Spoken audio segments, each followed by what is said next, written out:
सकट चौथ की कहानी। एक साहूकार और एक साहूकारनी थे। वह धर्म पुण्य को नहीं मानते थे।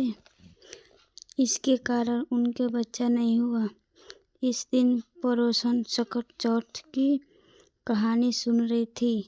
तब साहूकारनी उसके पास जाकर बोली, तुम क्या कर रही हो? तब वह बोली कि आज चौथ का व्रत है, इसीलिए कहानी सुन रही हूँ। तो साहूकारनी बोली कि चौथ का व्रत करने से क्या होता है? तब वह बोली कि अन्न धन सुहाग हो, बेटा हो। तब साहूकार की बहू बोली कि यदि मेरे गर्भ रह जाए तो 1.25 सेर तिलकुट करूँगी और चौथ का व्रत भी करूँगी।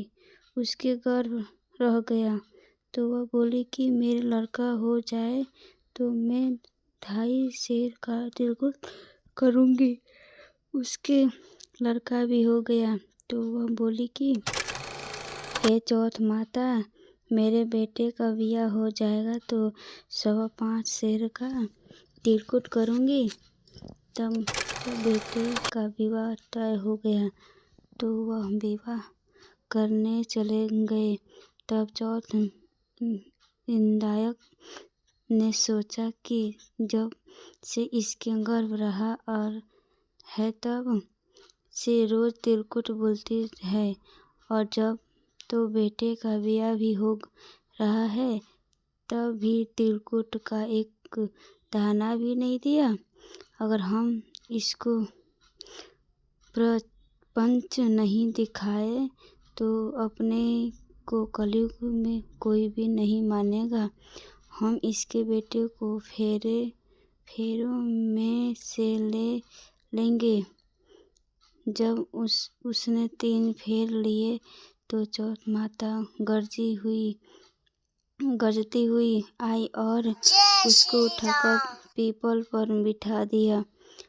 हाहाकार मच गया और तब उसको ढूंढने लगे, परंतु कहीं भी नहीं मिला। लड़कियां गणगौर पूजने गांव से बाहर डूब लेने जाती थी। तब वह कहता, आ मेरी अर्धब्याही। यह बात सुनकर वह लड़की घुसकर काटा हो गई।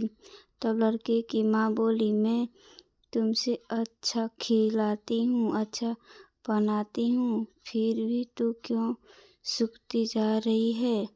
तो वह बोली कि जब मैं दूध लेने जाती हूँ तो एक पीपल में से एक आदमी बोलता है कि आ मेरी अर्धब्याही, और उसने मेहंदी लगा रखी है, सेहरा बांध रखा है। तो उसकी माँ उठी और देखा कि वह तो उसका जमाई है। तब वह अपने जमाई से बोली कि यहाँ क्यों बैठा है? मेरी बेटी तो अर्धब्याही कर दी है और अब क्या कर लेगा? तब वह बोला कि मेरी माँ ने चौथ माता का तिलकुट बोला था, उसने नहीं किया और चौथ माता नाराज हो गई हैं और मेरे को वहाँ बिठा दिया। वह वहाँ गई और साहूकारनी से बोली कि तुमने सकट चौथ का कुछ बोला है क्या?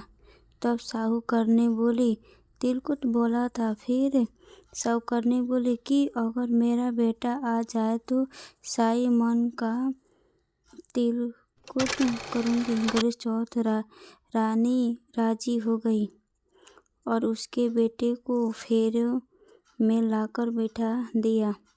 बेटे का ब्याह हो गया। तब उन लोगों ने 2.5 मन का तिलकुट कर दिया और बोली कि हे चौथ माता, तेरे आशीर्वाद से मेरे बेटे बहू घर आए हैं, जिससे मैं हमेशा तिलकुट करके व्रत करूँगी। सारे नगर में ढिढोरा पिटवा दिया कि सब कोई तिलकुट करके चौथ का व्रत करना। हे चौथ माता, जैसा उसके बहू बेटे को मिलवाया वैसा सबको मिलवाना।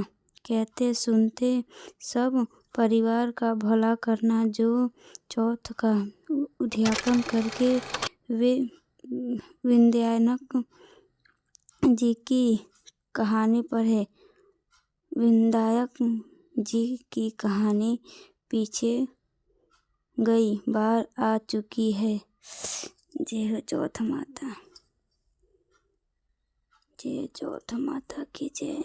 सकल श्री गणेशाय नमः। जय चौथ माता की जय। चौथ माता की उद्यापन कैसे करें? अगर आपका इसी साल में बेटा हो जाए या बेटे का विवाह हो तो चौथ माई का उद्यापन होता है।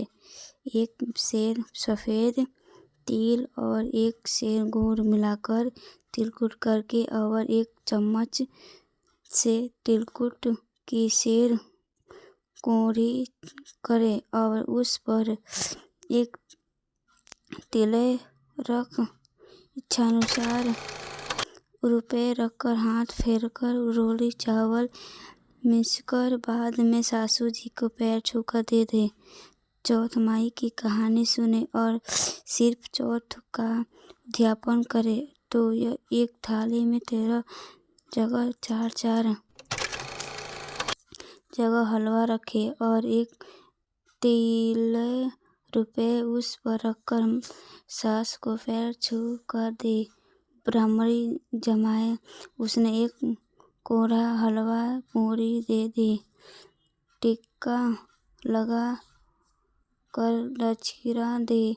कोई भी उद्यापन करे तो इस प्रकार उद्यापन की तैयारी करे। जय चौथ माता की जय। जय चौथ माता की जय। श्री गणेशाय नमः।